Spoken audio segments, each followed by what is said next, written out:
Hey, but Sal, what time is it? Hear us? Hey, kids. Hey, kids. No. What time is it? Time for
Hey, Yossi, there you go.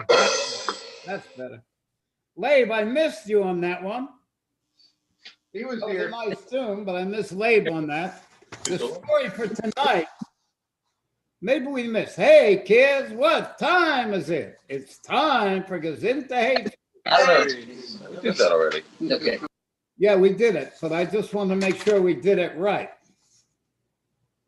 Now, the story for tonight, I'm going to tell this story with two different teachings that's going to add up to the same teaching, but two different angles on the same story.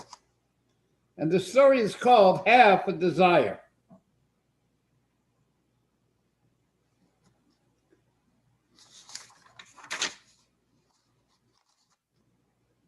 Our Rebbe heard a story from the previous Rebbe about the Tzemach Tzedek that happened about 1845. That year, a whole bunch of guests came to Lubavitch. They came to the Tzemach Tzedek to get a private audience. The Tzemach Tzedek invited the elder Hasidim to Fabring in his office. And he said a very strong l'chaim there. He left his room. He entered the main hall. He jumped on a couch and then onto a table. And he said in a loud voice, "What's the difference to me if I have a half of a desire or a whole desire? But I have to have at least a half a desire." Then he jumped down and he danced in a circle with the Hasidim. When the dance finished, the Tzemach Tzedek jumped back on the table and he said a quote from King David. "My heart is empty within me." He meant that even though half a desire is acceptable, his own level was the level of wholehearted devotion to Hashem.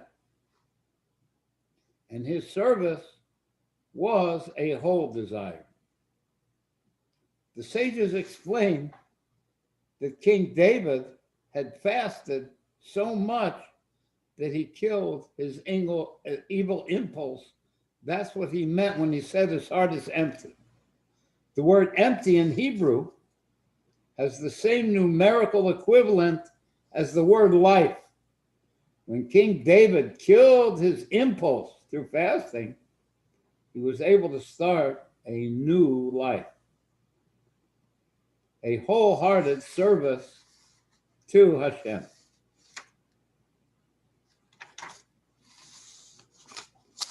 In serving Hashem, when we dedicate our desire to Hashem, it doesn't necessarily mean we have to sacrifice our body. It just means sacrificing a single personal desire in favor of service to Hashem. That's what we mean by half a desire. Really, I have all my worldly desires, but I take one and I push it off and I don't indulge myself because I'm serving Hashem, and that's called a half a desire. In Tanya, it says that the people who learn Torah all day would postpone their lunch for an hour. They would continue learning Torah for that hour. They were denying their desire to eat for an hour. Now, after that hour, they went and ate their lunch, and then they returned to learning. So what did they add? They could have learned until 12 and eaten and come back to learn. No, instead they learned till 1 and then came back to eat at 2 o'clock. A person could say, what good is it to have one small half a desire for Hashem? Well, I have so many alien desires. The Tzemach Tzedek answers that when we start with half a desire, right, Marvin? A person can and will, not only he can, he will eventually nullify all alien desires until he has perfected his service to Hashem. That's what it says, my heart is empty within me. So what we're learning here is that if we just take one thing, one physical desire, and we push it away, it will finally bring us to a wholehearted service of Hashem. The reason is that a desire has an effect on the soul itself. And the Rebbe told the story of a person who escaped from danger through a place that was too narrow for him to fit. But his desire was so strong to escape, he was able to fit. Now, I don't know if this is the story the Rebbe is talking about, but Mrs. Reichek, alias Sholem, told the story about Rabbi Reichek that one time he was arrested in Europe and he was able to squeeze through the bars of the jail cell and got out and escaped. It enabled him to compress his body so that it fit through that narrow opening. That's how strong a desire could be. And from a half a desire, a person will eventually reach the level of serving Hashem with a whole heart. His heart will then be void within him, and he'll start a new life. Now that's one angle of explaining the teaching of that story. Now we have the same story, the Tzemach Tzedek said L'chaim with the older Hasidim, and he went out of his office and he jumped on a couch and onto a table, and he said, what do I care if I only have half a desire? And then he danced with the Hasidim, and then he said, when one achieves a desire, it changes his life. His life becomes sweet and full of pleasure.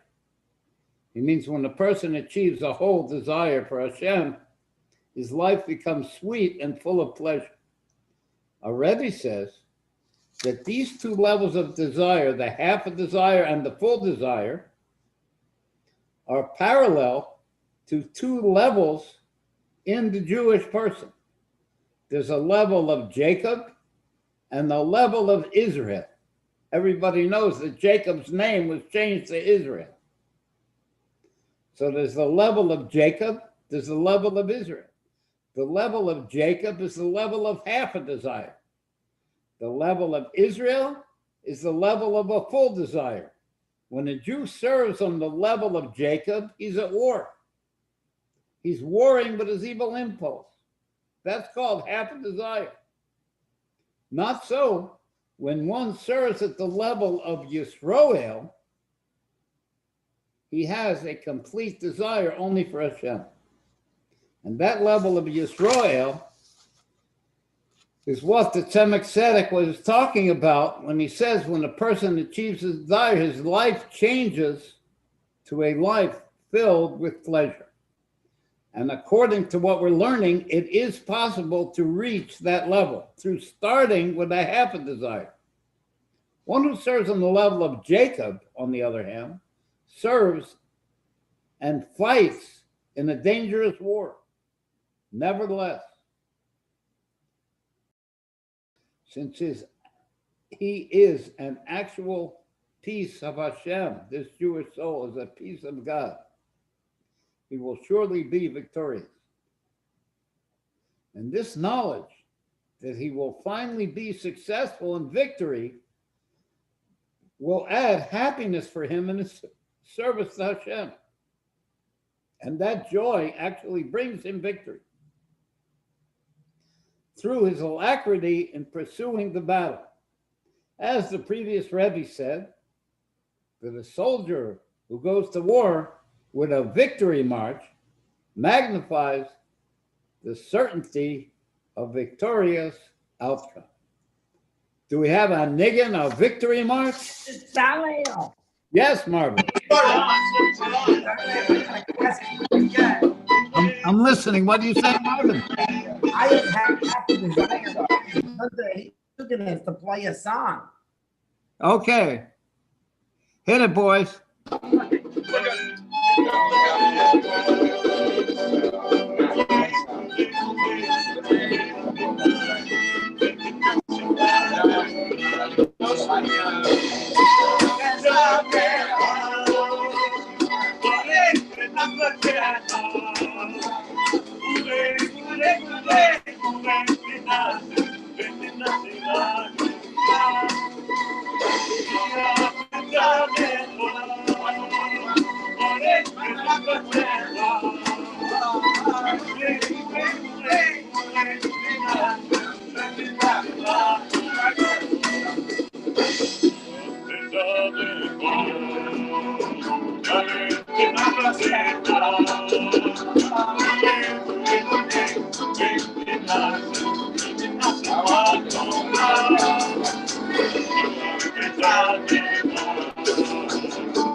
Morty.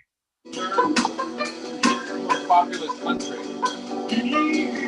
After trying to get both of them to have a billion to a billion apps, I'm wondering, like a billion have them to 300 billion.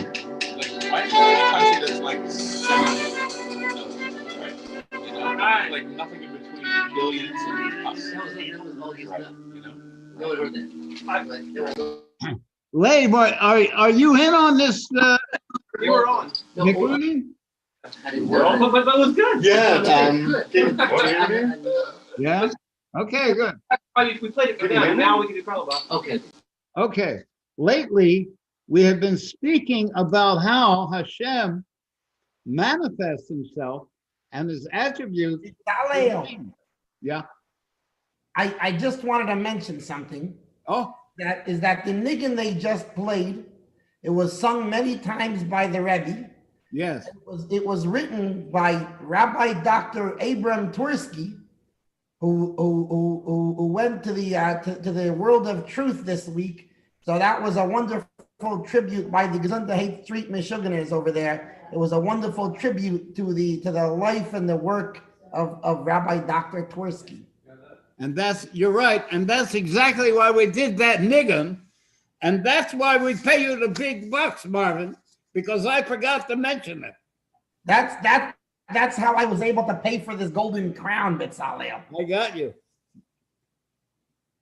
Thank you very much. Rabbi Tversky was a great guy. Lately, we have been speaking about how Hashem manifests himself and his attributes through names.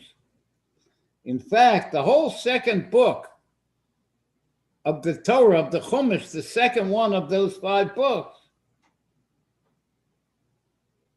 in which our Parsha of Yisro is part of that second book, is included of the title called Names.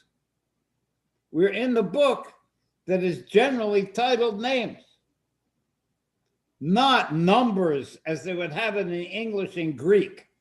The name of this book we're learning is Names. Hashem says, you want to know my name? I'm called according to my deeds. I have the name Elohim when I'm judging. When I make war, I'm called Tzibaoth. And when I have mercy, I'm called Havaya. So the names are according to the actions that Hashem does. But when you call Hashem by one of these names, it's he himself who turns to you.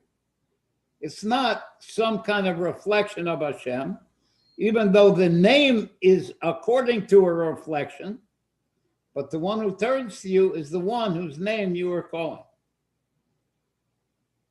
Tonight, we're going to discuss the name Anochi, which means I in Egyptian. And Hashem calls himself Anochi when he gives us the 10 commandments.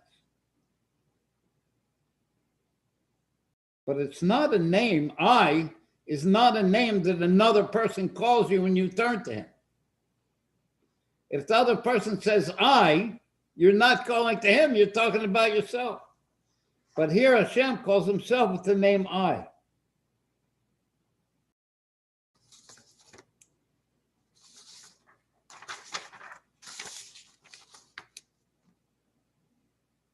And that name indicates that he's higher and removed, a level that can't be captured through letters or signs. And it's the first word of the 10 commandments. I, Anochi, I, Hashem says, took you out of bondage of Egypt to be your God. Higher than separations into details at all, I, who I am, separate from any kind of outflow, higher than any hint or sign. I, this level of I of Hashem, does not interact with that which needs a sign. It's completely out of the bounds of any connection to anything outside of the one who calls himself I. Nevertheless, the purpose of our service is to bring down this Anochi, this I of Hashem, into the name Havaya. And that level of the name Havaya will connect Hashem to us to be our God, Elokecha. Our parsha that we're learning this week, the chapter of the Torah, is called Yisro. And Yisro embodies the superiority of light that comes from dark. And through his bringing light from dark, he was the chief idol worshiper. His title was Yisro, Kohen Midian. He was the priest of Midian, the high priest of idol worship, the darkest of the dark. But when he heard about the miracles that Hashem did for the Jews at the splitting of the sea and the war with Amalek, he changed his life from the dark of complete idol worship to turning to Hashem. Marvin, you could also accomplish it. The one God. And he actually converted to become a Jew. And the superiority of that light from the dark, from the darkness of idol worship to the light of serving God, was manifest in the Torah chapter in which we have the Ten Commandments. And that chapter is named for Yisro, the chief idol worshiper, who turned his life around by accepting Hashem. Yisro is a construct of the Hebrew word for addition. He added a parsha in the Torah. And what a parsha. It's the parsha where we got the Ten Commandments, where Hashem gave us the Torah. There you have the light that comes from dark. But we can view Yisro from a superior level. We don't have to view him from the low level of serving idol worship and then turning to Hashem. His superior level, and we have to know that Hashem created everything with its opposite corollary. Marvin, you have a Marvin of holiness. All you have to do is reveal it. Oh, I think pretty simple. And by coming to Gezintahait Street, you're actually doing it. Yeah, you know the parsha about Gezintahait Street, they're gonna call it Parshas Marvin. Yeah. Every entity in the world, even things that are opposite of good and holy, have a source above in holiness. Like the source of Paro, King Paro, the king of the Egyptians, is a level at which all the godly lights burst forth. Paro is the same root as bursting forth. It's the revelation, the holy level of Pharaoh is the revelation of Hashem's essence, where all the lights, even those usually hidden, are revealed with intense strength. They burst forth without any limitations, the lights of holiness. So just like Yisro, the high priest of evil and idol worship, there was a Yisro of holiness. And the superiority of light from dark through Yisro can be viewed on a supernal level. Not on the level that he was a dark idol worshiper and he turned to God. No.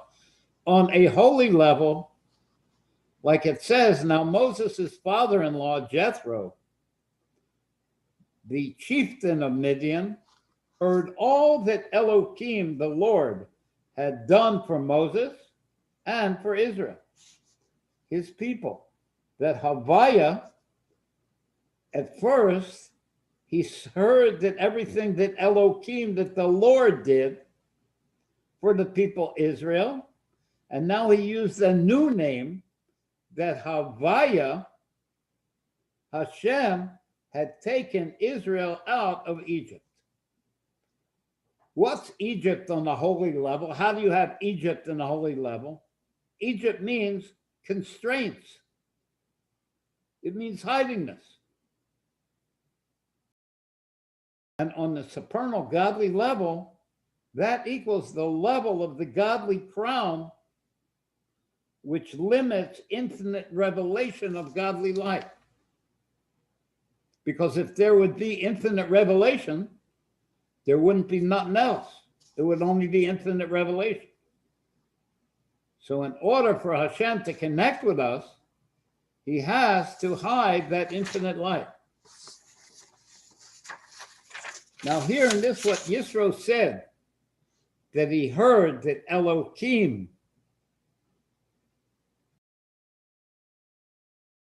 took the Jews out through Havaya. And these are two names that we said are names of Hashem in the Midrash, Hashem, names of Hashem through which he'll turn to us. But here in the holy level, the name Elohim, which is a name of hiding, indicates the essential hiddenness of Hashem, that Hashem is essentially hidden. And that's the supernal crown called Keser Elyon, the supernal crown, which indicates hiddenness, a non-revealed level of godliness. That's the name Elohim, the name Lord. And that's Egypt of the holy side, hiding and constraining the light. It means a non-revelation of the infinite. And what came out from that non-revelation of the infinite? The name Havaya. I'm going to share that now on the screen. Okay, these are the letters of the name Havaya, the name that we don't say, the ineffable name. And it indicates the superiority of light that comes from the dark. Because before you had this name Havaya, there was no revelation of godliness at all. Now, through this name Havaya, there could be a revelation of godliness. In the level of non-revelation, it says that Hashem hides himself in the dark. That's the holy level of the name Elohim, the hiding level. Like it says, Yisro heard everything that Elohim did. What did he do? From the hidden level of Elohim, all the spheros of the name Havaya emerged.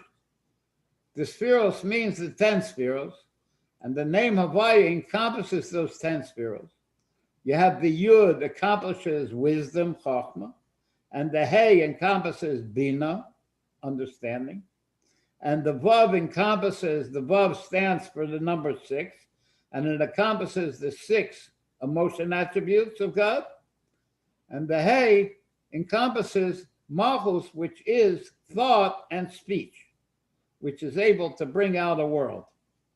So you have here the 10 spheros of Atzilus. The Yud and the Hey is 2. The Vav is 6, is 8. And the Hey is 9.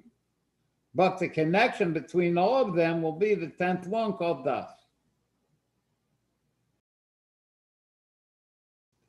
So through Elohim, the hidden level of godliness, through the holy level of Yisro, he was able, from the hidden level of godliness, from the supernal hidden crown, to reveal the name Havaya, that Havaya took you out. And that particular level in the supernal crown, have patience, we'll explain it.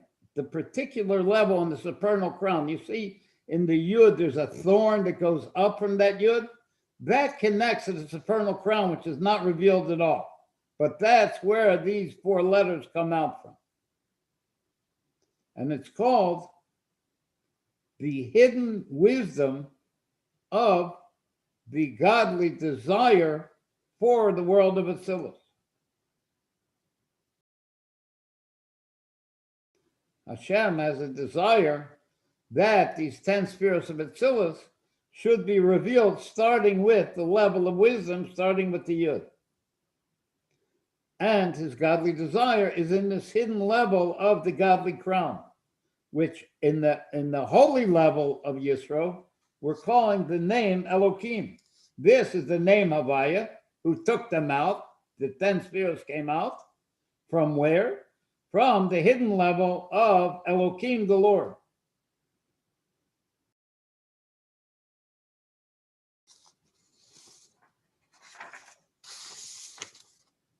And dressed in that hidden desire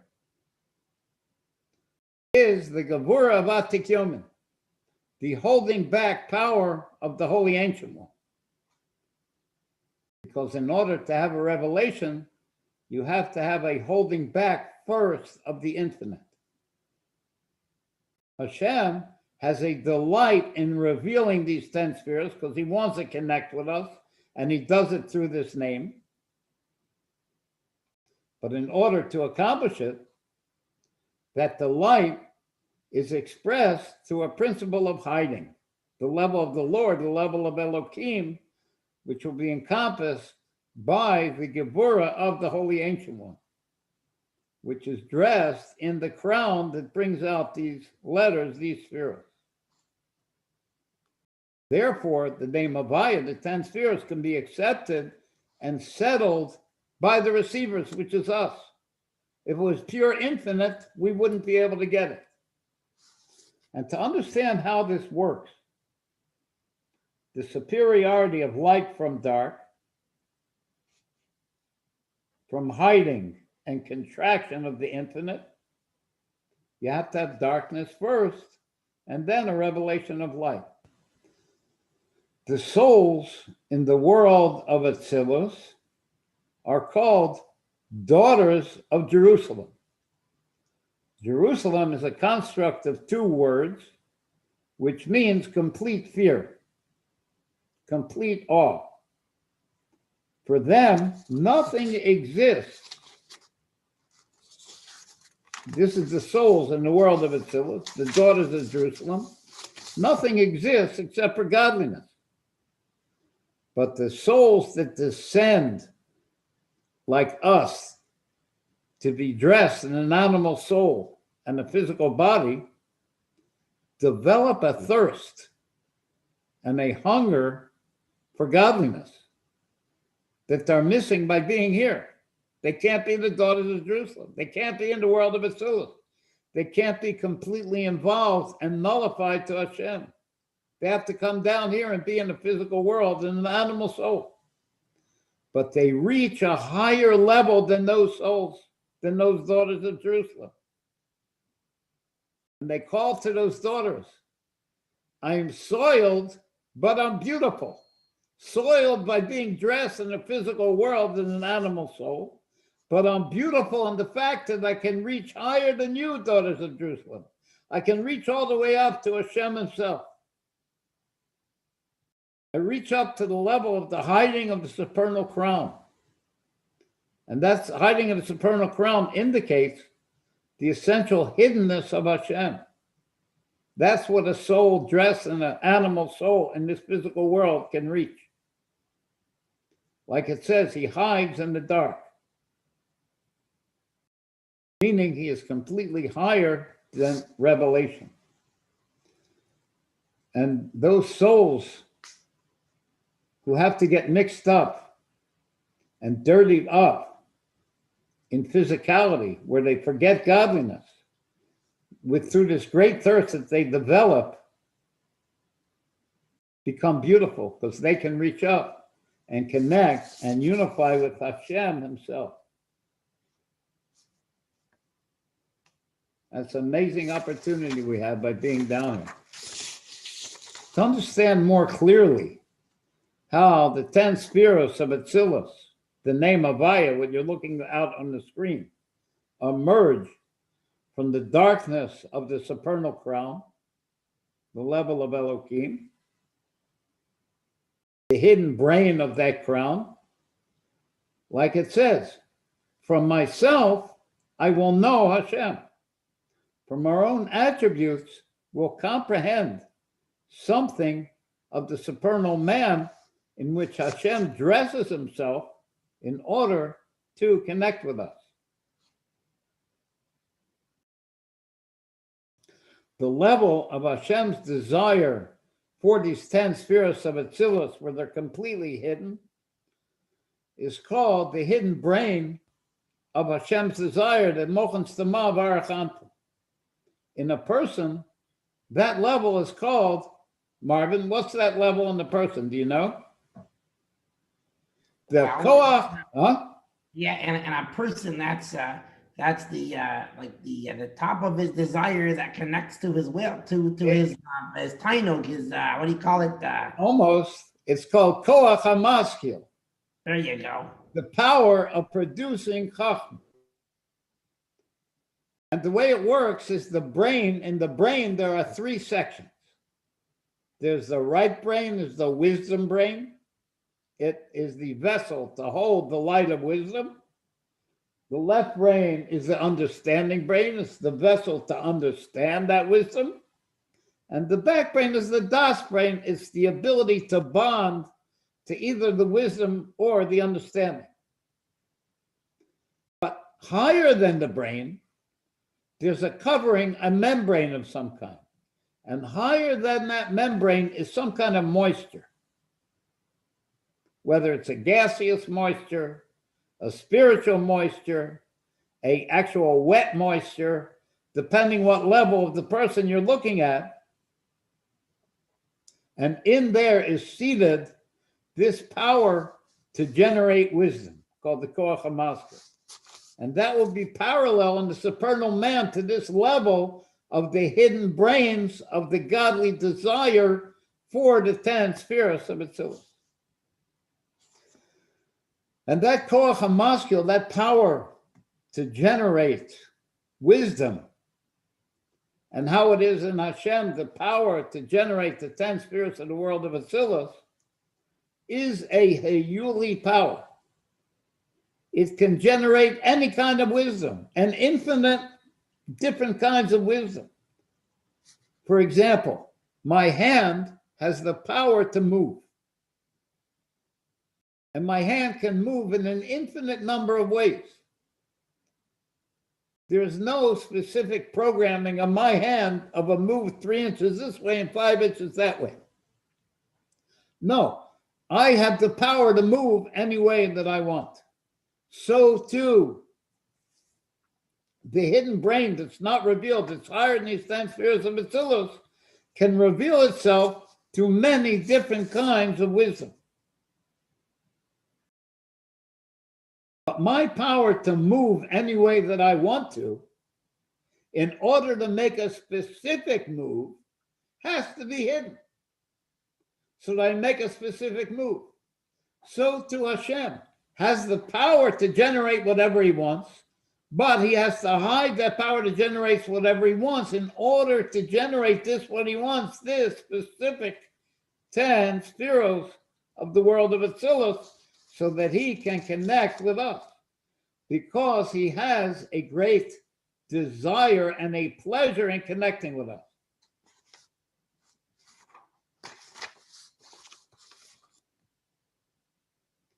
To explain the dynamic of that name, Elohim, that name which is hiding,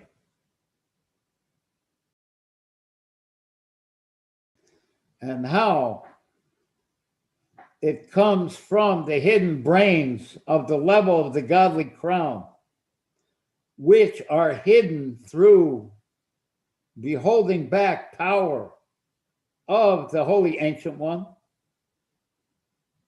First, we'll explain in general how the name Elohim,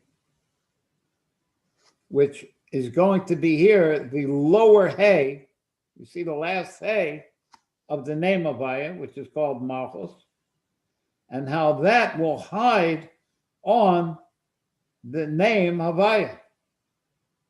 Because from there will be created the separate worlds, not the world of Atzilus, the worlds of Bria, Tzir, and Asiya, which feel themselves to exist separately. This world of Atzilus, these 10 spheres, don't feel separate from Hashem. Like my hand doesn't feel separate from me, it's just part of me. But any move I make, anything that I accomplish, that thing is outside of me. So too, the created worlds are outside of the revealed godliness. They feel separate from God. And how is it that there could be a thing that's separate, feels separate from Hashem? That's from Malchus of Atzilus, which will be called the name Elohim, on that level, the name that hides. The sun has a shield that protects us from the strength of the rays of the sun. I don't know if science has discovered it, but in any case, the object of the metaphor is that the name Elohim, this Malchus of Atzilus, is the attribute of holding back. It's a shield which holds back on the infinite light that's revealed from the Shem Havaya. So that limited creations could exist. Because if infinite was revealed, there could be no other existence. If the infinite light was revealed without the shield of Malchus, think of the sun falling to the earth. There would be no earth left. But since there's this shield holding back on this infinite revelation, that name Havaya, which is an infinite light, like a huge spiritual sun that shines with infinite light, it needs a shield in order for us to connect with it, and it can work to give life and bring into being limited creation. A limited creation could be like the Milky Way, but it's limited. Creatures that are seemingly separate from the infinite. Our world appears to be separate from God. And how is it that an infinite light could bring separate worlds into being? Through this shield called the name Elohim. And this limiting aspect of Hashem's work in creation is called Elohim. It has limits, it has rules, it's what we call nature. It's really Hashem working through the shield of Elohim. That's Hashem's attribute of contraction and hiding on its lower level, not the level we're talking about where it's higher than this name, the level where it's lower than this name that comes out from the lower hay. And like in the metaphor of the sun, if the ray of godly force can spread out so far as to enliven the vast panoply of creations, of physical and spiritual creations, like it says, to his hosts, there is no number. Just look up in the sky and you'll see the truth of that. Even though each host is limited, each host has 10,000 times 10,000 troops. That's probably 1 million. But to the hosts, there's no number. Look up in the sky. And all these are enlivened only from a ray of the godly sun of Havaya, of Zeir Anpin, of this book, which is already a low level in the world of Atzilus, but its infinite ray enlivens everything.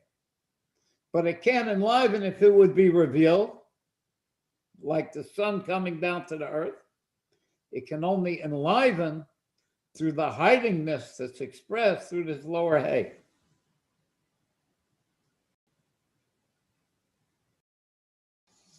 Now, since the ray from this Havaya can enliven all these thousands and millions and trillions of creatures, how much more so how it is in its source, in the godly sun, that ray, how it is in the godly sun. But there, that godly life force is considered nothing. It's considered a zero, like the ray of the sun when it's in the flame of the sun. There ain't no ray there. Completely nullified to the body of the godly sun, like a ray in its source in the flame of the sun. Now, the source of this ray of godly enlivening energy, the coming out of this powerful ray must come through a contracting curtain through the shield called the name Elohim. So that's how we see that even on the level of the world of Atzilus, how Hashem, through the name Elohim, shields everything from the infinite. And that's how the godly life force can be dressed into individual limited creations. And it's in there in such a hidden and contracted way, they can feel that they exist separately from that ray. They don't feel that what's enlivening them is God. They feel like they're alive. And that is the trick and the beauty of the name Elohim, the hiding name. And the spiritual level of the ray of Havaya, which enlivens and brings separate creations into being, is on one hand, not like a ray of the sun, whose property is intense sunlight, which is a revelation similar to its source. The sun shines a ray because it's a shiny thing. But it's how the ray is filtered and separated through the name Elohim. That's what gives everything life. But in truth, on the other hand, the creation is not a separate existence. It's really like a ray inside of the sun, because after all, nothing is outside of Hashem. He's the place of the world. The world is inside him, not he's in the world. So you have two opposite things which are contradictory that are going on at once. You have a creation that feels itself to exist separately, and on the other hand, it's completely included and nullified in the godly light.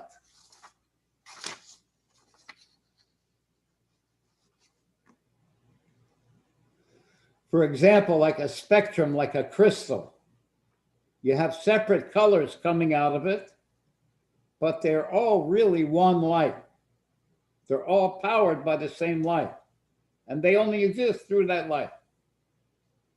And all this is how the Shem Elohim hides on the name of Havaya in its lower aspects. But the godly life force itself, Havaya, this Yud Kei Vav Kei, these 10 spheres of Atzilus, the godly life force that enlivens everything, itself is only a ray and a reflection from its source. In the higher sun of the hidden brains of the godly crown. You can see this little thorn on the top of the Yud, and what feeds into that thorn to give life to the 10 spheres of Atzilus comes from that hidden brains of the godly crown. And these two levels of hidden and revealed are manifest all the way up to the highest levels of godliness.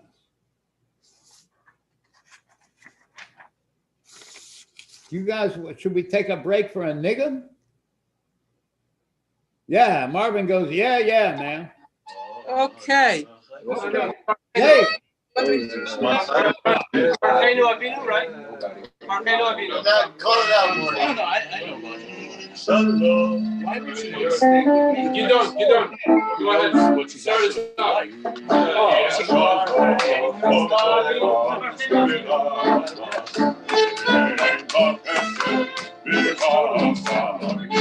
Marvin, I appreciate you coming on.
Tango,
Okay, groovy, rockin' pneumonia. So this dynamic of the hiding and revelation goes all the way up to before what's called the original contraction. Before the original contraction, everything was only infinite light. It is the complete hiding on the infinite light in order to bring a limited revelation of godliness so that we can receive it. And that revelation of godliness, which comes from the complete darkness, is really included and nullified to a higher level of hiding, a higher level of the name Elohim. So too with the hiding of the name Elohim, before and from which the spheros of Atzilus are revealed. Now, we said that there's a level of the hiding of Elohim, which reveals the 10 spheros of Atzilus. Now, before the original Tzimtzum, there was a hiding of Elohim in order to reveal any kind of godliness. Now, on a lower level, there's a hiding of the supernal crown, which is Hashem's desire for a world of Atzilus, in order for a world of Atzilus to be revealed. And the spheres are completely nullified like a ray in the sun, in that level of the godly crown. And to reveal them, there must be a powerful contracting force, which is called the holding back of the Holy Ancient One, until finally going up, the original source from which these levels of godliness are emanated, not just a sun source, all the way up to the original source. But how all these levels of the name Elohim, the hiding, all these levels of the name Avaya are included in Hashem himself, higher than any source of light at all. The essential hiddenness of Hashem, higher and removed even from the highest manifestation of the holy hiding name called Elohim. And what level is that? Anochi, I, the level of Hashem himself, separate from everything. When we speak about the body of the sun as a luminary, it's a source of light. So we say that Hashem is the source of all revelation of light. That's a descriptive term, a particular thing, an ability to shine light. But Hashem has the ability to shine or not to shine. He could do whatever he wants. So that's a higher level than his ability to shine. So the description of Hashem as the source of all light and revelation is a lower level than describing him as able to do whatever he wants, to shine or not to shine. But both of these descriptive levels, his ability to shine light and his ability to do whatever he wants, are only descriptive terms describing powers of Hashem. But Hashem himself, the essence of Hashem, cannot be described. It can't even be imagined. And that's the level of Anochi. I am the Lord your God who took you out of Egypt. His existence is from himself and not from something which precedes him. And there, by Hashem, the sun and the ray and his ability to shine or not to shine and all of his names are all included in his blessed essence, which is one, but not with a countable unity of parts. His ability to shine or not to shine, his names, they're all actually not even individual potentials in his essence. It's just Hashem himself, higher than any power or potential, a simple non-combined essence called Anochi, called I. So how is it possible that a light can be drawn out from a non-combined essence? An essential contraction, an essential hiding. How could you have a light come out? But Hashem can do anything. And how does he accomplish it? Through letters, which are made from his essence. So Yisro, in his higher level, heard all that Elohim did, the essential hiding of Hashem, in bringing out, revealing the 10 spheres of Atzilus. The bringing out means how Hashem brought us out of Egypt. The hiding is the level of Egypt. Egypt means constraints and hiding. And Jethro saw how through the name Havaya, the Lord took us out of Egypt. From the dark, hidden, supernal crown all the way up to the essential hidden essence of Hashem. And in order for these spheres of Atzilus, the name Havaya, to come out from their inclusion and nullification, has to be through a contraction. The infinite has to be hidden in order for anything to come out. Even the infinite light of the world of Atzilus. Hiding on a level where they're completely nullified.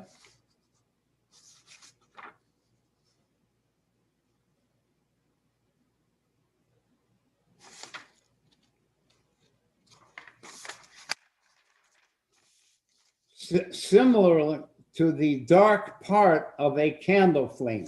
When you look at a candle burning, you'll see by the wick, there's a dark part that's not shining,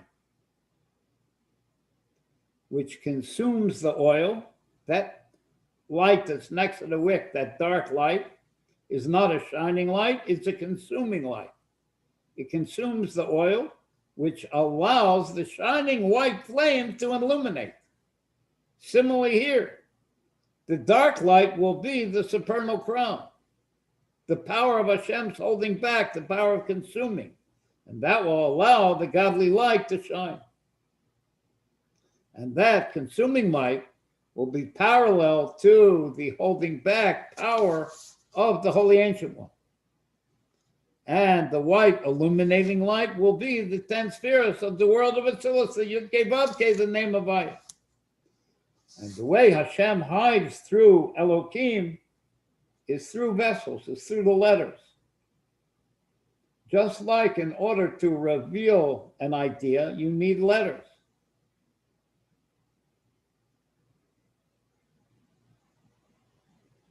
And those letters are the dark light, they're the dark candle. It's called in Aramaic, that's that dark light that consumes the wick, the Bosina the Kartanita, the dark candle, which is the holding back power of the Holy Ancient One, which becomes dressed in the hidden wisdom, which is going to produce the 10 spirits of Bacillus. You want to do a nigun or should I finish up? It's up to you guys. Bitzalel, Yeah? before they do a niggin, I have an appeal. You have an opinion? Oh, you have an appeal. Yes, yes. Okay, Marvin's got an appeal. Everybody listen up. Well, first of all, This will be the holy level of Marvin. Yeah, first of all, I just wanted to say hi to Boris Kashina, who's on there. Oh, Boris is here. Hi, Boris. Yes, yes. Yeah, I didn't appreciate you hiding me in Morristown for those 6 months in Boris. Shalom Aleichem, Boris. Who is this guy speaking? I don't know who he is. Never talked to him before. I had to sit and listen to a bunch of the cities. It was pretty good, actually. But anyways, what I'd like to say is like this. You know, Bitzalel, you spoke before about the power of movement. You know, the Alter Rebbe says there's 2 kinds of garments. There's a garment that hides and a garment that reveals.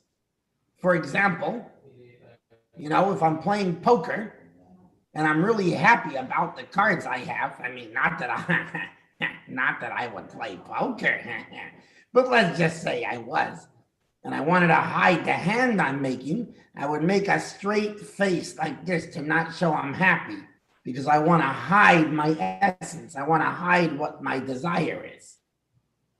Or like if I reach for a ketchup and then I pour it on my fries, well, that, you know, that reveals my desire. So that's how the power of movement, I can use the power of movement, you know, my face or my hand in those 2 different ways to hide or reveal. And, you know, Hashem did a great thing for us. He made us like his power of movement, that we have the ability to hide his desire or reveal his desire in this world. When we do a mitzvah, we reveal Hashem's desire down here. He gave us that special ability that we're like clothing to him. That through what our action, we can reveal his desire and his essence down here. With that said, Bitzalel, I would like to encourage every Jew this week on Shabbos. Hashem gives us the 10 commandments. Go to shul, go to the synagogue, go hear the 10 commandments from God's mouth himself, and hear the Anochi and bring down the Anochi into the Yudki Vavke and through the Elohim to reveal Hashem into this world and bring Mashiach now. And for those who are watching who are not Jewish, they can also be involved. Go look up on asknoah.org. You can go and find information about the 7 Noahide laws, and you too can reveal the essence of Hashem down here in this world. Yay! All right. I agree. Thank you, Marvin. What do we got? A niggin from the boys? You guys, you want to hit us with a jam over there? Wait, you're missing. What you're missing? Water in the call. Start again. The top. Hit it again from the top.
Okay.